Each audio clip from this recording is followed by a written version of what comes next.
it's deceptively called letters of administration when you don't have a will, and people think, oh, that's just a letter. It's not a letter. They are actually legal documents. It's a certificate from the court to say this whole process has been gone through and this is the person who's authorised to deal with this estate. And it's not a fun process, especially if it could have been completely avoided by just having a will, which depends on the value of the assets and how they're held. But in many times when it's a couple, if you do have a will, you can avoid that process, which if you go through a lawyer could be $2,000 or $3,000. You can not have to pay that if you just have a will in place. And if it's a straightforward, simple document, it won't cost that much. So you're saving money by having the will. Welcome to Real Relationships, a real and honest podcast about the inside world of working with close relationships. I'm Alona Serpentine, a couples therapist, a sex therapist, and a relationship educator. Here, I draw the curtain on how close relationships work, interview other relationship professionals, share behind-the-scenes stories from my own practice, and also invite couples, families, and individuals of all kinds to speak about their journey and their real relationships. We as humans cannot live without others. This is why I hope that by sharing the stories and reality-tested information from real professionals and real clients, more people will enjoy fulfilling, supporting, and successful relationships. If you want to have one of those, or make your existing ones even better, and I can't imagine you are not, tune into our episodes released twice a month on Thursdays. And to stay up to date with what we have to share, subscribe to our show on your favorite podcast platform or join our Facebook group, Real Relationships. Stay tuned and stay real. First of all, thank you again for agreeing to do this with me. And I mean, we are both busy professionals. We both have pretty full-on days, I can imagine, with everything going on. So I appreciate finding a little bit of time just catching up. When I met you, one thing that I realized that you specialize in wills and estates. Is that right, Rohani? Correct, yes. Yeah. So how would you describe to someone, let's say if your child's friend asks you what you do, what would you tell them? What do you do? Basically, my job is to help people work out what they want to happen with their things after they've passed away, Right. Who looks after their family, whether that's their children or their pets, and how they can make sure that what's important to them while they're alive ends up where they want it when they're not here anymore. Right. Wow. So it's a pretty big job you have, Rohani. I mean, it's a lot of fun because people are so different and what they're wanting is really different from one another, and people's circumstances are different and priorities are different. So it keeps life interesting. And I feel like there's a lot of problem solving in it, and you've got to really understand what's important to this person who I'm talking to, because I can't assume it's the same as what's important to the person I just talked to 5 minutes ago. Yeah, we're all so different. And you're so right. Like, I mean, you just mentioned about pets and also property, but then before the podcast, you mentioned that it's also the business that people build, their legacy. Like, I mean, obviously I have a practice and I never, ever thought that I actually don't have a plan for what will happen to this establishment if something happens. It's like, oh my gosh, with such a blind spot. But I mean, I can imagine that most of us are probably do not like thinking about such things. I would say that's very accurate. Very accurate. I was just talking to someone previously about how it's a financial advisor who often refers clients and says, come on, you need to get your wills done. Go and see Rohani. And he says it's so frustrating because people just keep putting it to the bottom of their to-do list. And I was saying, yeah, well, if you've got a certain amount of money and you really want that holiday and the garden could use a bit of landscaping, I mean, there's much more fun things to spend your money on than talking about death and what's going to happen when you're not here to enjoy it. Yeah. So I can absolutely understand it always falling to the bottom of the pile. Yeah. Yeah, absolutely.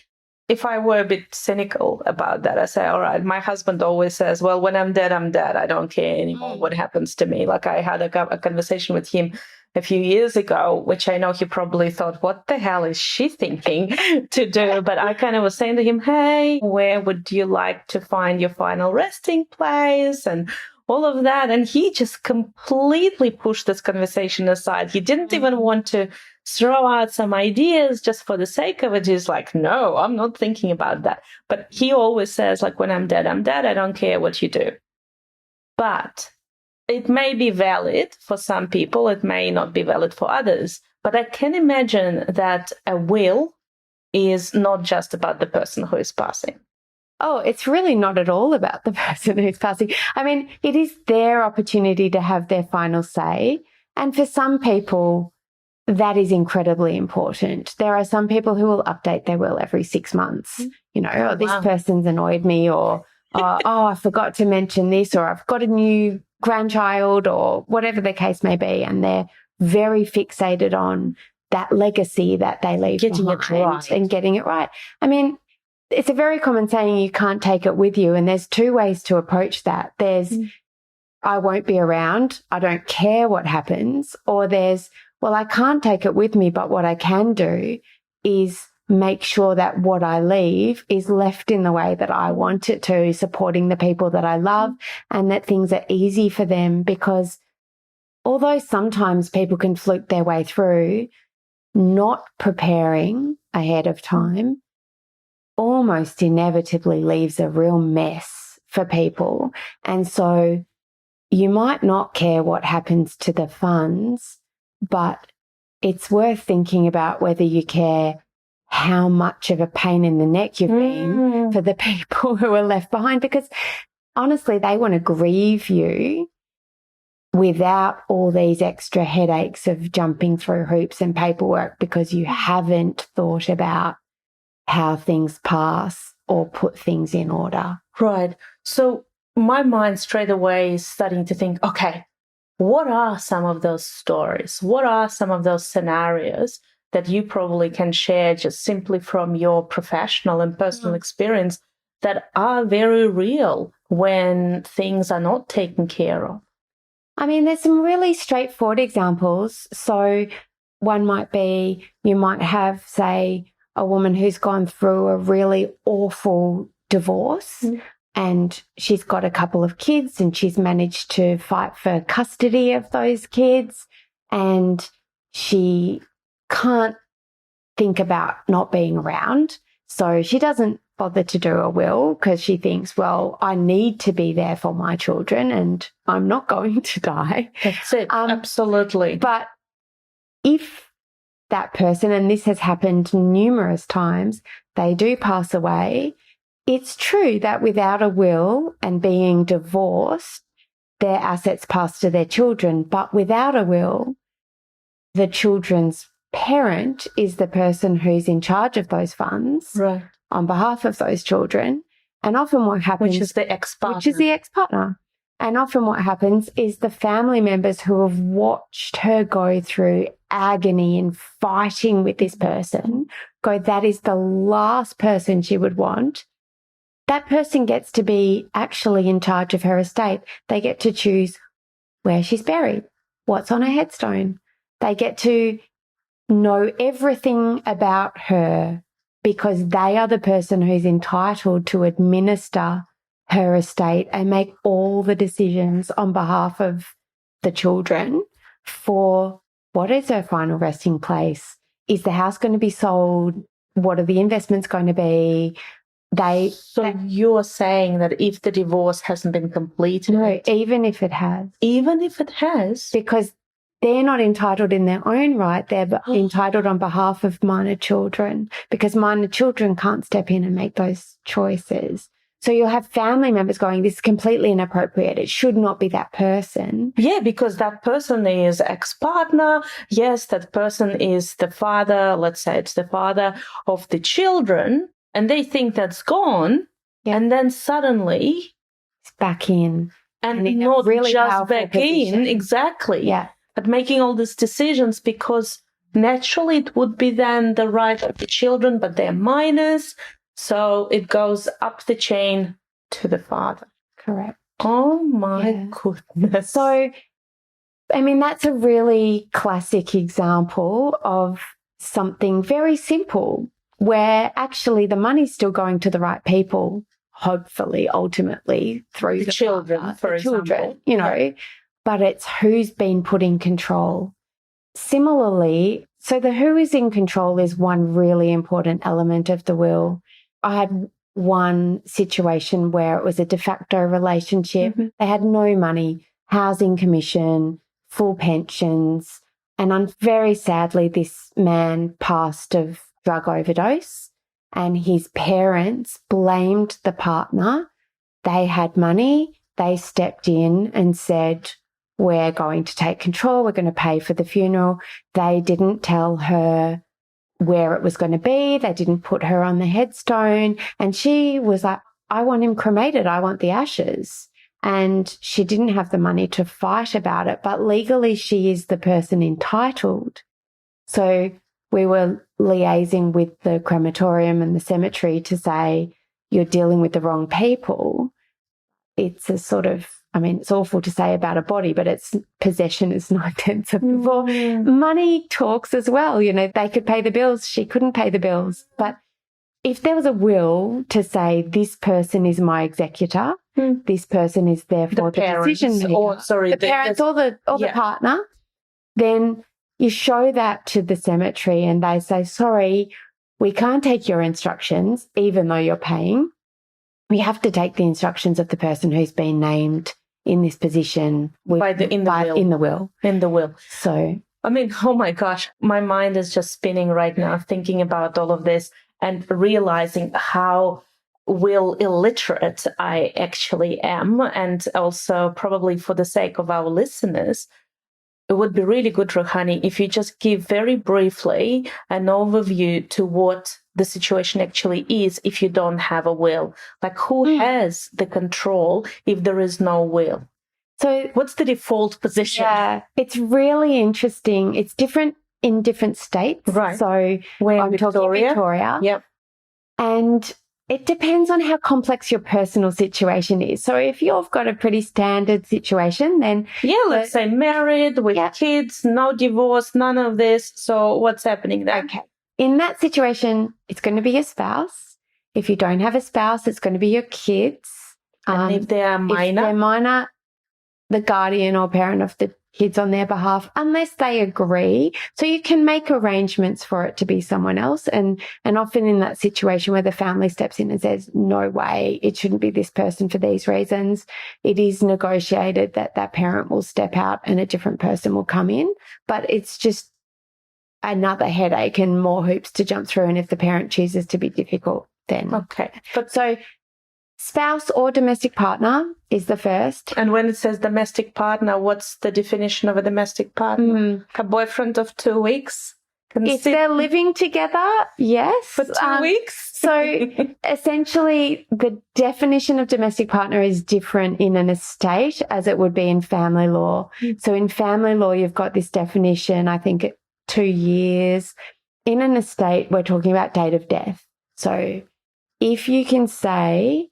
at the date that you died, this person was living there and they can show that maybe they've got their license at that address and they've got their bills at that address, or if there was any joint bank account. It depends on what they can show that they actually lived there at that time that you died.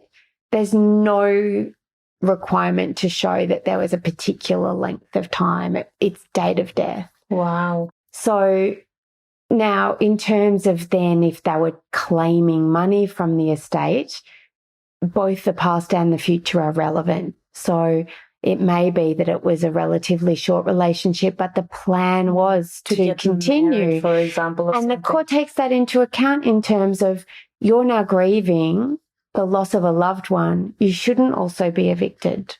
or should you? Like, what are all the circumstances? So that's where it's different, because in family law, you've got two alive people who both still need money. In an estate, one person isn't there anymore and they don't need their money. So it's a matter of who's left in this scenario. And it's about their interests. Yeah. Yeah. So if you don't have a partner or children, parents, siblings, nieces and nephews. In that order. In that order. Right. If you don't have, so let's say you're an only child with no partner or children. And parents passed away. And parents have passed away. That's the state at which they say it all goes to the government. So I do really want to know what it looks like. It does try to find some immediate family, but we're not looking at second cousins twice removed. We're looking at immediate sort of family members that goes as far as nieces and nephews. Now, it can become really interesting, and this is not fiction. This definitely happens in real life, where you've got a spouse and a partner. So you have a spouse and a domestic partner and children from multiple relationships. The pot gets very muddied as to who's got the rights to act on your behalf and who gets what from your estate. There are formulas. There are formulas. You definitely should have a will, because nobody's going to be happy with the way the formulas are. Oh no! Oh my gosh, that's such a minefield I'm hearing, and people are not. People are complicated, and that our lives today are really complicated. And I think perhaps not more complicated than they have been in years gone by, but different relationships are acknowledged by law. So perhaps in the past, if you've been married, we're not going to recognise that you've got a current partner. Now that's not the case. You can have multiple people who fit the categories of spouse or partner at the same time. Right. So I'm hearing that there is a lot of complexity, and people are probably, I can imagine, not really aware of all those complexities. Like even me, like I'm sitting here like, okay, yes, I did know about the spouse, about the children, but I had no idea in what order it would go otherwise. As you just said, parents, siblings, and then nephews and nieces. So no idea about any of this. And this idea about the government, it's like a whole different story. But you come in then as a wills and estate lawyer, and what do you do with all the complexity? So if someone goes to the trouble of coming to me before they die, then otherwise it will be interesting. Well, I mean, that's part of my job too, because I do estates and estate litigation. So when people are fighting over it, that's part of my job. And sometimes people might come in after someone's died and said, okay, my partner's died without a will. And by the way, there's a wife who we never bothered to get divorced from, and there are children from a number of different relationships, and that requires advice in terms of, okay, are we sure there's no will? If there was, when was the last will done? And does it matter? Yes, potentially. So if there's a spouse but no divorce, it could be that they did wills together and they haven't done wills since, and those wills are technically still valid. So there is wills a will. Don't have an expiry date. A divorce will cut that person out unless you've specifically said you don't want them cut out if you get divorced. So sometimes people part on very amicable terms, and particularly I find if they've got a child with a disability, they might actually still want the ex-spouse to be the person who's in control of things on behalf of that child with a disability or a family member with a disability. So that's something that we do look at. But generally speaking, separation doesn't nullify a will, but it might give rise to a challenge against a will. And you can go, look, okay, that will is technically still valid, but it was made 20 years ago. And in that time, you've separated, we've partnered, we've had a child together, you've had 2 other kids along the way. So how much should we rely on that will, and what are the moral obligations that you now owe to other people who aren't named in it? So that's where it's not an invalid will, but the court might overturn the will in favour of a different distribution based on the circumstances. But going back to your original question, if someone comes in well prepared, this is what I want to do, the main thing is easy. Just write it up. Right. Well, yeah. Sometimes it's providing advice around the structure. So someone might come in and say, I still own this property jointly with my wife, who we've been separated for 20 years, but we haven't bothered to do anything about the property. I don't know where she is. She's nicked off to Africa. She's disappeared. She's still alive. I don't think she's dead, but I can't find her. I haven't been bothered to separate the ownership because I'm getting to live in the house. And if we do a property settlement, I have to give her some money and I don't want to. So that's not altogether uncommon. But if you die first, it now belongs to your wife, not maybe your partner who's been living in that property with you for the past 15 years. Right. So that's relevant. Or maybe a child who has been living in the property and caring for you, caring for you, an adult child, and then maybe the child should be prioritized rather than a partner who is lost somewhere in Africa. True. Sometimes people are wanting to leave out a child and say, for whatever reason, we all can imagine that. Yes. So then it's okay. Let's look at. Sometimes it's blended families, and you might say, look, we've come into this relationship together. My kids have not accepted this relationship, even though it's now been 25 years, and I don't want them to cause trouble for my spouse. I want everything to just go to them smoothly. And so we might be looking at structure. Okay, well, if things are in your name, your kids can potentially come in and cause some issues. What could we restructure without a huge tax implication to there are tax implications on wills? So that's more about structuring. But yes, in wills too, we do definitely consider including, say, testamentary trusts to minimise tax ongoing for your beneficiaries. There's lots of things that we look at in terms of... So you are like a tax advisor as well. I'm not a tax lawyer. I have to give that disclaimer. But estate planning definitely involves talking about tax and money. And sometimes it's bringing in a tax specialist because there might be... Often we find in our area you'll have family farming, maybe vineyards or farms that are owned in a particular structure, and you're wanting to pass them in a certain way, or family businesses where you've got one child involved. And sometimes you might have a business where you own the factory or the business real premises and you're wanting that to pass in a certain way. But for example, you might have bought it in 1986 and there's a huge capital gains tax sitting there. So we might look at, okay, what are the tax implications of passing this during lifetime versus upon death? Should we be getting some specialist tax advice if you're wanting to achieve some particular outcomes that could have quite a hefty tax implication? Wow. I'm just sitting here thinking there is so much complexity to that.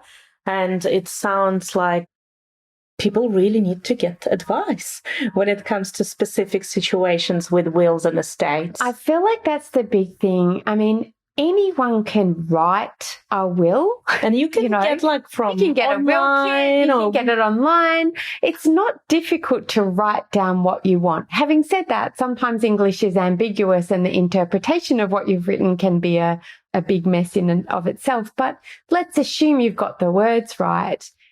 You're really paying a lawyer for the advice that comes along the way. You don't know what your options are. You don't necessarily know the implications. For the bigger picture. Yeah. Moving down the track, doing it this way. Some people operate on misinformation. So many people have come and said, oh, well, I want to leave this daughter out, but if she's not in the will, she can contest. So I'm going to give her $10. Like, that's false. Do people actually give $10? People believe, well, not if they've come through me, because I'll say that's rubbish. Anyone can.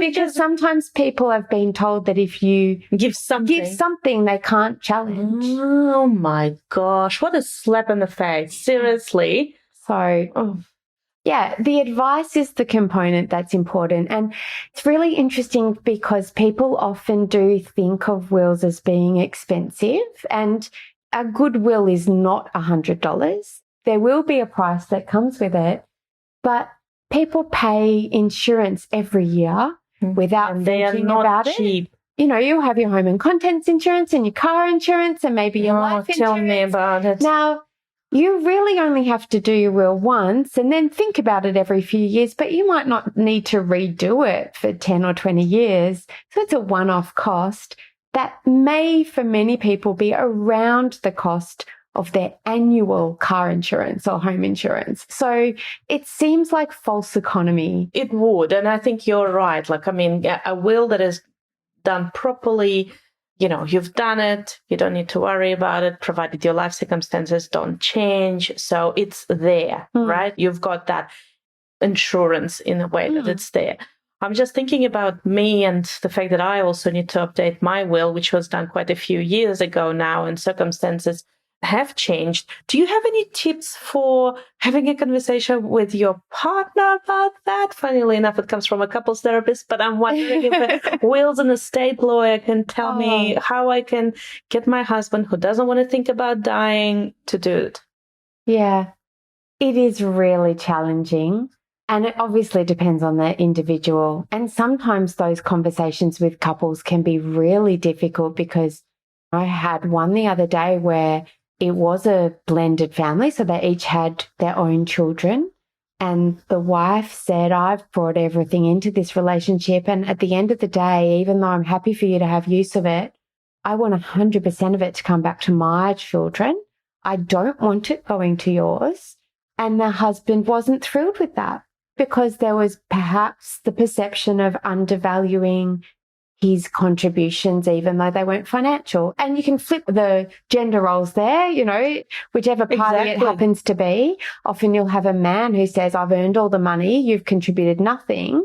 And the woman who says, no, you would not have been able to do that were it not for everything I've done for you along the way. If I hadn't been looking after your kids, doing everything else in the meantime. It's finding what triggers that person. So sometimes it might be, look, I know you don't like having this conversation. We're going to keep having it until we get the documents done. So you might as well get them done and get them out the way, and then I'll leave you alone. Sometimes it's a matter of going, look, I completely trust you and I have no problems with what you would do because I know you would do the right thing. I'm concerned about your child from a previous relationship and them making life difficult for me. We don't have a relationship with. Or your ex coming in and saying she didn't get enough in the property settlement and she should get something that's now mine, or whatever the case may be. I just want to feel peace of mind for me. So I know you don't want to talk about it, but I need to know that I'm going to be looked after and I'm going to be secure, and that this is not going to be a difficult process for me, because I've heard some nightmare stories about when people didn't have their wills in place, how much harder it was for the people they left behind to just deal with their assets, get their super, close bank accounts, transfer them over, because banks will either want to see a will and a death certificate or a grant of, it's deceptively called letters of administration when you don't have a will, and people think, oh, that's just a letter. It's not a letter. They are actually legal documents. It's a certificate from the court to say this whole process has been gone through and this is the person who's authorised to deal with this estate. And it's not a fun process, especially if it could have been completely avoided by just having a will, which depends on the value of the assets and how they're held. But in many times when it's a couple, if you do have a will, you can avoid that process, which if you go through a lawyer could be $2,000 or $3,000. You can not have to pay that if you just have a will in place. And if it's a straightforward, simple document, it won't cost that much. So you're saving money by having the will. Absolutely. I'm just thinking, Rohani, I really would like to ask some personal questions just to give some background to you, because it's so obvious that you know so much about the work that you do, and which is amazing, also very passionate about it. But I guess just one more professional question, just from my perspective.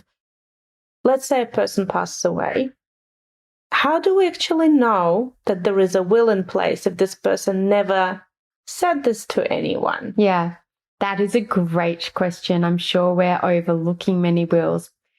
So there's a couple of processes, but really there is no way to find a will. If they didn't tell you that they've done it and you can't find it anywhere, they might as well have died without a will. So I thought like a lawyer gets notified that this person has passed or something. you'll have to know which lawyer. So we get door knocks frequently. I'm sure Mum made a will. She definitely would have. It must She be lives you. in Mornington. Do you happen to have it? And they're just door knocking every lawyer. in the Really? area. So Yeah. that happens. That does happen.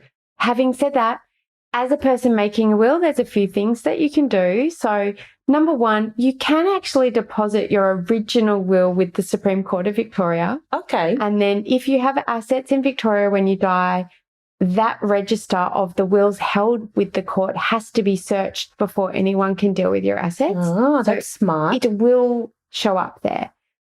So there's a couple of reasons why not everybody does that. Reason one is there's a fee, a storage fee that they charge, whereas lawyers holding your will don't charge a fee. Secondly, the court is holding the original, and sometimes people like to know that the original is within easy reach. Yeah. So it's at home. I it's know at where it home, or is. it's at my bank, or it's with my lawyer who's local. So those tend to be the two things that discourage from people from doing that. Alternative that most people who do a will use is that their original is kept with their lawyer and they have a copy of the signed document with their lawyer's details. So if you're going through their documents, you should find a copy and you should see their lawyer. They should notify their immediate friends and family. This is my lawyer. If anything happens to me, contact them. So do you actually tell clients what they need to do now or once they have a will? Yeah. You do. So there are people who do also keep their original will potentially either at their home in a particular filing cabinet or their safe or keep it in their bank.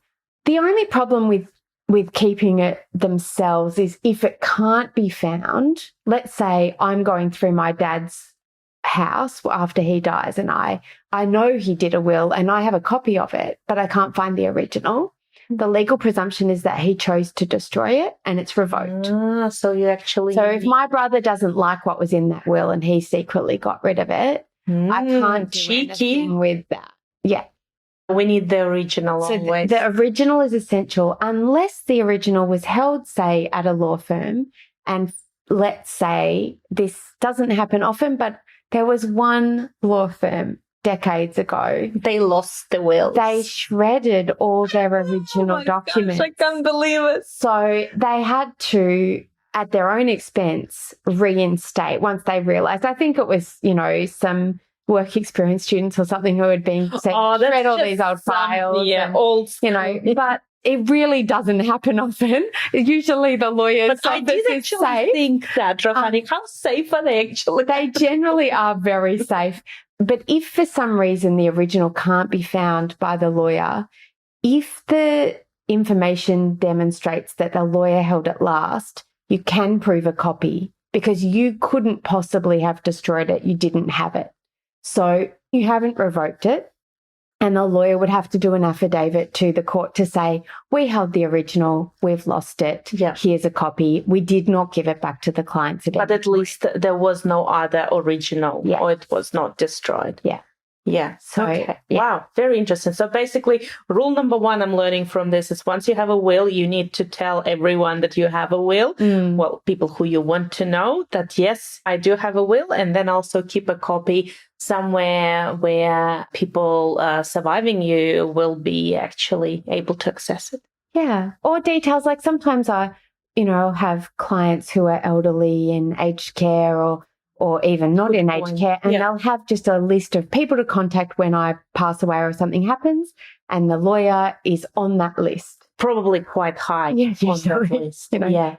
So, Rohani, just for the sake of time, gosh, I'm already thinking we need another podcast later on. There's so much information. How did you end up being a wills and estate lawyer? I really just fell into it. So I have a background in social work.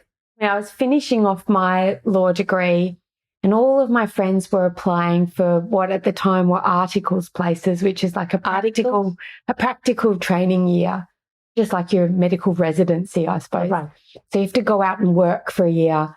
My friends were saying, I've applied to 100 law firms and thought, I'm not sure if I really want to be a lawyer. I'm really loving social work. I'm going to apply to one.